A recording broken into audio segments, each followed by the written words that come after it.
শুভ সন্ধ্যা। Mission 100 চ্যানেলে সকলকে স্বাগত।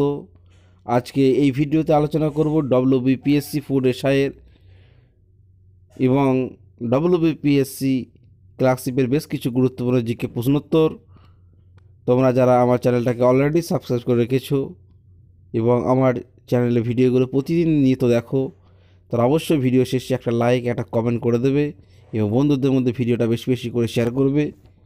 আর যারা আমার চ্যানেলে ভিডিওগুলো প্রথম দেখছো তারা অবশ্যই এই মিশন 100 চ্যানেলটাকে সাবস্ক্রাইব করে রেখে দাও, পাশে থাকা বেল আইকনটা অন করে দাও যাতে কোনো ভিডিও দিলে খুব সহজেই তোমরা পেয়ে যেতে পারো। তাহলে চলো আজকে শুরু করি। প্রথম যে প্রশ্ন সেটা হচ্ছে ফরওয়ার্ড ব্লক দল কে গঠন করেন? খুব ভালো প্রশ্ন, খুব ইম্পর্টেন্ট প্রশ্ন। ফরওয়ার্ড ব্লক দল কে গঠন করেন? এর উত্তর হয়ে যাবে নেতাজি সুভাষচন্দ্র বসু। উনি ফরওয়ার্ড ব্লক দল গঠন করেন। তারপরে প্রশ্ন দেখো, আলী ভাই নামে কারা পরিচিত ছিল বা আলী ব্রাদার্স নামে কারা পরিচিত ছিল? এর উত্তর হয়ে যাবে মোহাম্মদ আলী, মৌলানা মোহাম্মদ আলী ও শওকত আলী। মোহাম্মদ আলী এবং শওকত আলী। পরবর্তী প্রশ্ন, সুলতানি আমলে কোন বাঙালি কবি উপাধি ছিল গুণরাজ খাঁ? এর উত্তর হয়ে যাবে মালাধর বসুর উপাধি ছিল গুণরাজ খাঁ এবং তার লেখা বই হচ্ছে শ্রীকৃষ্ণ বিজয়। শ্রীকৃষ্ণ বিজয়, মালাধর বসুর লেখা শ্রীকৃষ্ণ বিজয়, আর তার উপাধি ছিল গুণরাজ খাঁ। পরবর্তী প্রশ্ন, বাংলায় আদিনা মসজিদ কে নির্মাণ করেন? খুব ভালো প্রশ্ন। বাংলায় আদিনা মসজিদ কে নির্মাণ করেন? উত্তর হয়ে যাবে সিকান্দার শাহ। সিকান্দার শাহ। এখানে মনে হচ্ছে উত্তরটা অমিট হয়ে গেছে, তোমরা একটু লিখে নেবে, নোট করে নেবে। বাংলায় আদিনা মসজিদ নির্মাণ করেন সিকান্দার শাহ। পরবর্তী প্রশ্ন দেখো, স্বরাজ্য দলের প্রতিষ্ঠাতার সভাপতির নাম কি ছিল? স্বরাজ্য দলের প্রতিষ্ঠাতা ছিল চিত্তরঞ্জন দাস। এবং উনি ছিলেন প্রথম সভাপতি। স্বরাজ্য দলের প্রতিষ্ঠাতা চিত্তরঞ্জন দাস, উনি ছিলেন প্রথম সভাপতি। আবার বলছি, বাংলায় আদিনা মসজিদ নির্মাণ করেছিলেন সিকান্দার শাহ। পরবর্তী প্রশ্ন দেখো, বলছে কে সাকা যুগের প্রবর্তন করেন? খুব ভালো প্রশ্ন। কে সাকা যুগের প্রবর্তন করেন? এর উত্তর হয়ে যাবে কনিষ্ক। কনিষ্ক সাকা এরার সঙ্গে যুক্ত। দেখো পরবর্তী প্রশ্ন, বলছে প্রথম বাংলা সংবাদপত্র কী ছিল? প্রথম বাংলা সংবাদপত্র কী ছিল? এর উত্তর হয়ে যাবে সমাচার দর্পণ। সমাচার দর্পণ হচ্ছে বাংলার প্রথম সংবাদপত্র। পরবর্তী দেখো, কে বলেছে স্বরাজ আমার জন্মগত অধিকার? কে বলেছে স্বরাজ আমার জন্মগত অধিকার? উত্তর হয়ে যাবে বাল গঙ্গাধর তিলক। বাল গঙ্গাধর তিলক। তারপরে দেখো পরবর্তী প্রশ্ন, বলছে তুলুভ রাজবংশ কোন রাজ্যের এটি শাসক ঘর ছিল? মানে তুলুভ রাজবংশ কোথায় রাজত্ব করতো? অ্যাকচুয়ালি প্রশ্নের উত্তর হয়ে যাবে তোমার বিজয়নগর রাজ্যে তুলুভ রাজবংশ রাজত্ব করত। তুলুভ। পরবর্তী প্রশ্ন দেখো কি আছে। পরবর্তী প্রশ্ন হচ্ছে, বলছে পলাশির যুদ্ধে লড়তে গিয়ে নিহত হন কোন জেনারেল? জেনারেল বলতে এখানে গভর্নর জেনারেল নয়, কোন সৈনিক। মানে পলাশির যুদ্ধে নবাবের পক্ষে যুদ্ধ করতে গিয়ে মারা যান কোন সেনাপতি? উত্তর হয়ে যাবে মীর মদন। মীর মদন নবাব সিরাজউদ্দৌলার পক্ষে যুদ্ধ করতে গিয়ে তিনি যুদ্ধে মারা যান বা নিহত হন। পরবর্তী প্রশ্ন, ভারত ছাড়ো আন্দোলন কবে শুরু হয়? ভারত ছাড়ো আন্দোলন কবে শুরু হয়? উত্তর হয়ে যাবে 1942 সালে। 1942 সালে ভারত ছাড়ো আন্দোলন শুরু হয়ে যায়। তবে দেখো, রামকৃষ্ণ মিশন কে প্রতিষ্ঠা করেন? রামকৃষ্ণ মিশন কে প্রতিষ্ঠা করেন? উত্তর হয়ে যাবে স্বামী বিবেকানন্দ। রামকৃষ্ণ মিশন প্রতিষ্ঠা করেন স্বামী বিবেকানন্দ। পরবর্তী প্রশ্ন কি আছে আমরা দেখে নেব, যে মোট কটি পুরাণ আছে? উত্তর হয়ে যাবে 18টি পুরাণ আছে। মোট কটি পুরাণ আছে? না, উত্তর হয়ে যাবে 18টি পুরাণ আছে। পরবর্তী প্রশ্ন, এশিয়াটিক সোসাইটি কে প্রতিষ্ঠা করেন? উত্তর হয়ে যাবে sir William Jones. Asiatic Society কে প্রতিষ্ঠা করেন? উত্তর হয়ে যাবে স্যার উইলিয়াম জোন্স। পরবর্তী প্রশ্ন দেখো, বলছে ভাস্কর দা গামা ভারতের কোন বন্দরে এসেছিলেন? ভাস্কর দা গামা ভারতের কোন বন্দরে এসেছিলেন? উত্তর হয়ে যাবে কালিকট বন্দরে। হ্যাঁ, কালিকট বন্দরে ভাস্কর দা গামা এসেছিলেন। যে ভাস্কর দা গামা ভারতের কোন বন্দরে এসেছিলেন? উত্তর হয়ে যাবে কালিকট বন্দরে। পরবর্তী প্রশ্ন দেখো, যে গান্ধার শিল্পের সাথে কোন রাজার নাম গভীরভাবে যুক্ত ছিল? গান্ধার শিল্পের সাথে কোন রাজার নাম গভীরভাবে যুক্ত ছিল? উত্তর হয়ে যাবে কনিষ্ক। কনিষ্কের নাম ছিল গান্ধার শিল্পের সঙ্গে গভীরভাবে যুক্ত ছিল। পরবর্তী প্রশ্ন আমরা দেখে নেব কি আছে। বলছে অরঙ্গজেব অরঙ্গজেবের যে ইতিহাস বা অরঙ্গজেবের যে এলাকা, এই ইতিহাস এটা কে লিখে রেখে গেছেন? ঐতিহাসিক কাফি খান। অরঙ্গজেবের সীমানা কতদূর বিস্তৃত ছিল? এটা লিখে রেখে গেছেন কে? ঐতিহাসিক কাফি খান। পরবর্তী দেখো, 1946 সালের সংবিধান পরিষদের সভাপতি কে ছিলেন? 1946 সালের সংবিধান পরিষদের সভাপতি কে ছিলেন? এর উত্তর হয়ে যাবে রাজেন্দ্র প্রসাদ। 1946 সালের সংবিধান পরিষদের সভাপতি কে ছিলেন? এর উত্তর হয়ে যাবে রাজেন্দ্র প্রসাদ। পরবর্তী প্রশ্ন দেখো কি আছে। পরবর্তী প্রশ্ন বলছে, একজন বিপ্লবীর নাম বলো যে রাইটার্স ভবন আক্রমণ করেছিলেন। খুব ভালো প্রশ্ন। একজন বিপ্লবীর নাম বলো যিনি রাইটার্স ভবন আক্রমণ করেছিলেন। উত্তর হয়ে যাবে বিনয় বসু। বিনয় বসু উনি রাইটার্স বিল্ডিং আক্রমণ করেছিলেন। পরবর্তী প্রশ্ন দেখো, সাইমন কমিশন কী জন্য গঠন করা হয়েছিল? খুব ভালো প্রশ্ন এটা। সাইমন কমিশন কী জন্য গঠন করা হয়েছিল? উত্তর হয়ে যাবে সংবিধান সংস্কারের জন্য। হ্যাঁ, সংবিধান প্রবর্তন বা সংস্কার যাই বলো, সংবিধান সংস্কারের জন্যই কিন্তু সাইমন কমিশন গঠন করা হয়েছিল। পরবর্তী প্রশ্ন, মুসলিম লীগ অন্তর্বর্তী সরকারে কবে যোগদান করে? খুব ভালো প্রশ্ন এটা। মুসলিম লীগ অন্তর্বর্তী সরকারে কবে যোগদান করে? এর উত্তর হয়ে যাবে 1946 সালের অক্টোবর মাসে। মুসলিম লীগ 1946 সালের অক্টোবর মাসে অন্তর্বর্তী সরকারে যোগদান করে। পরবর্তী প্রশ্ন হচ্ছে, রেগুলেটিং অ্যাক্ট কাদের দ্বারা পাস হয়েছিল? হ্যাঁ, রেগুলেটিং অ্যাক্ট কাদের দ্বারা পাস হয়েছিল? এর উত্তর হয়ে যাবে ব্রিটিশ পার্লামেন্ট কর্তৃক এই রেগুলেটিং অ্যাক্ট পাস হয়। হ্যাঁ, ব্রিটিশ পার্লামেন্ট কর্তৃক রেগুলেটিং অ্যাক্ট আইন পাস হয়। পরবর্তী প্রশ্ন বলছে, সাবসিডিয়ারি অ্যালায়েন্স সিস্টেম কার দ্বারা গৃহীত হয়? সাবসিডিয়ারি অ্যালায়েন্স কার দ্বারা গৃহীত হয়? খুব ভালো প্রশ্ন এটা। এটা তোমরা মার্ক করে নেবে। Lord Wellesley. হ্যাঁ, লর্ড ওয়েলেসলি কর্তৃক সাবসিডিয়ারি অ্যালায়েন্স গৃহীত হয়। পরবর্তী প্রশ্ন, সর্বভারতীয় ট্রেড ইউনিয়ন কংগ্রেসের প্রথম সভাপতি কে ছিলেন? সর্বভারতীয় ট্রেড ইউনিয়ন কংগ্রেসের প্রথম সভাপতি কে ছিলেন? উত্তর হয়ে যাবে লালা লাজপত রায়। হ্যাঁ, লালা লাজপত রায় সর্বভারতীয় ট্রেড ইউনিয়ন কংগ্রেসের প্রথম সভাপতি কে ছিলেন? উত্তর হয়ে যাবে লালা লাজপত রায়। পরবর্তী প্রশ্ন আমরা দেখে নেব, যে খোদা ই খিদমতগার কে প্রতিষ্ঠা করেন? খোদা ই খিদমতগার কে প্রতিষ্ঠা করেন? উত্তর হয়ে যাবে খান আব্দুল গাফফার খান। খান আব্দুল গাফফার খান উনি সীমান্ত গান্ধী নামে পরিচিত।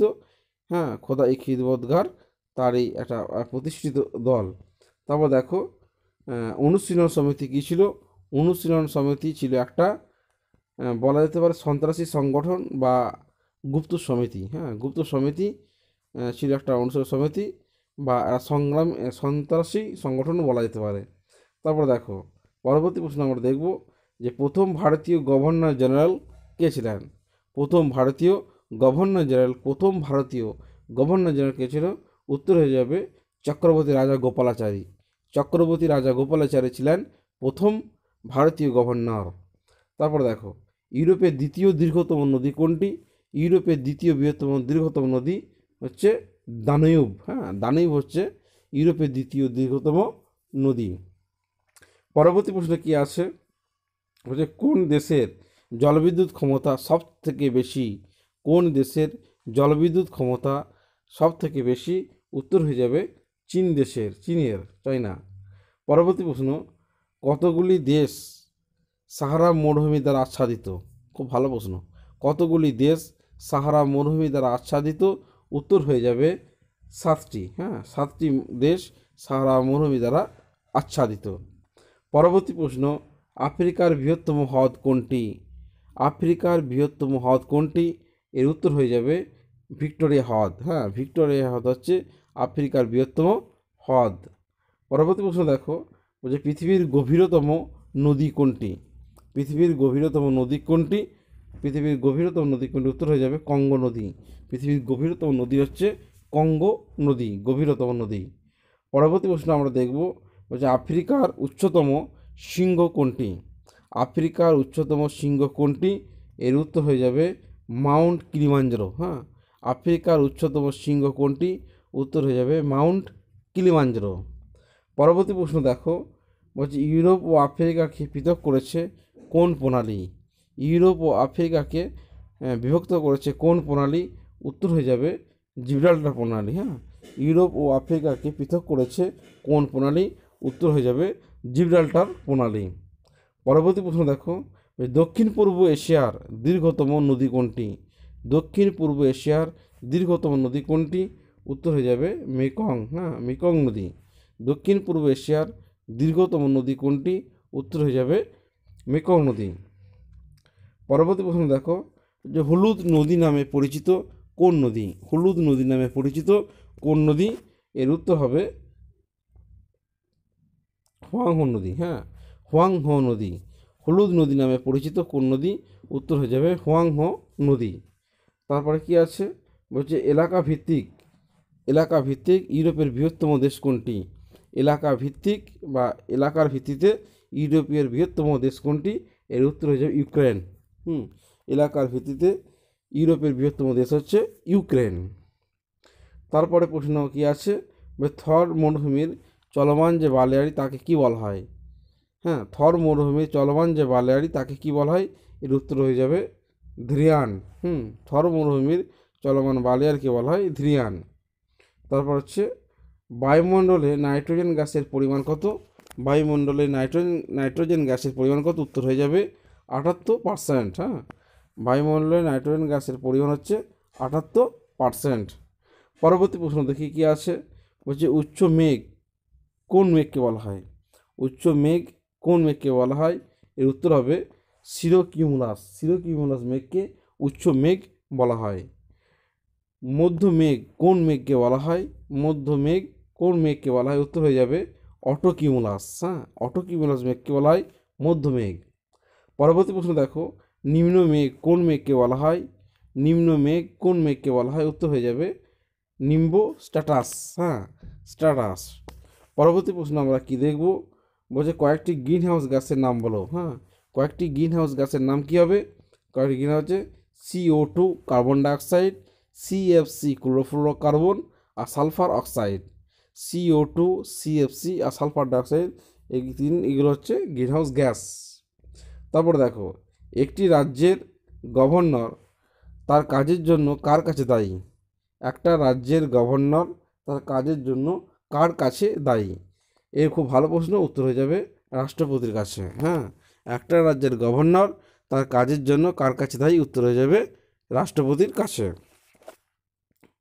পরবর্তী প্রশ্ন, বলছে আমাদের জাতীয় গান বন্দে মাতরম কার লেখা?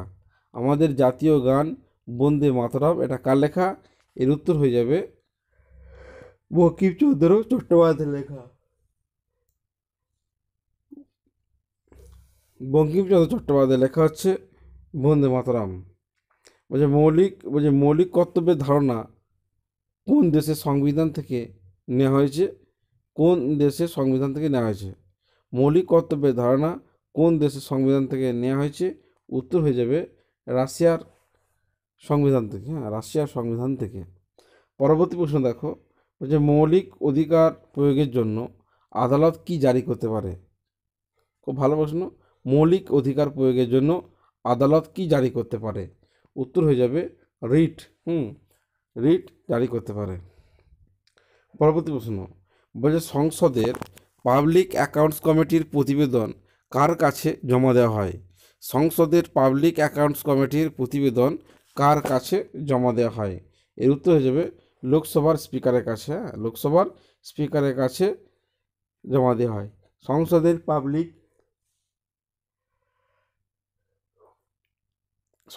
পাবলিক অ্যাকাউন্টস কমিটির প্রতিবেদন কার কাছে জমা দেওয়া হয়? উত্তর হয়ে যাবে লোকসভার স্পিকারের কাছে।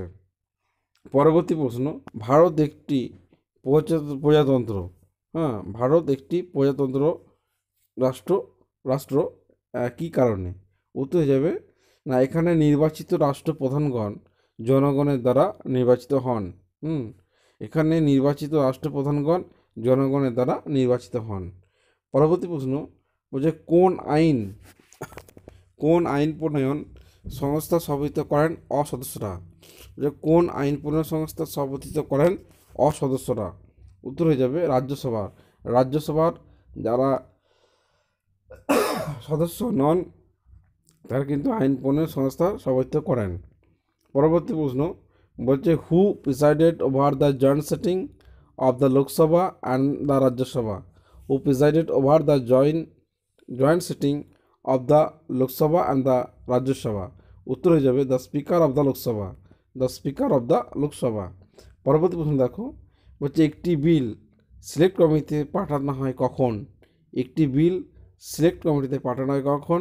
উত্তর হয়ে যাবে দ্বিতীয়বার পড়ার পর। হ্যাঁ, দ্বিতীয়বার second reading, after second reading মানে দ্বিতীয়বার পড়ার পর। পরবর্তী প্রশ্ন বলছে, রাজ্যসভার সদস্যরা কাদের দ্বারা নির্বাচিত হন? রাজ্যসভার সদস্যরা কাদের দ্বারা নির্বাচিত হন? এটা খুব ভালো প্রশ্ন।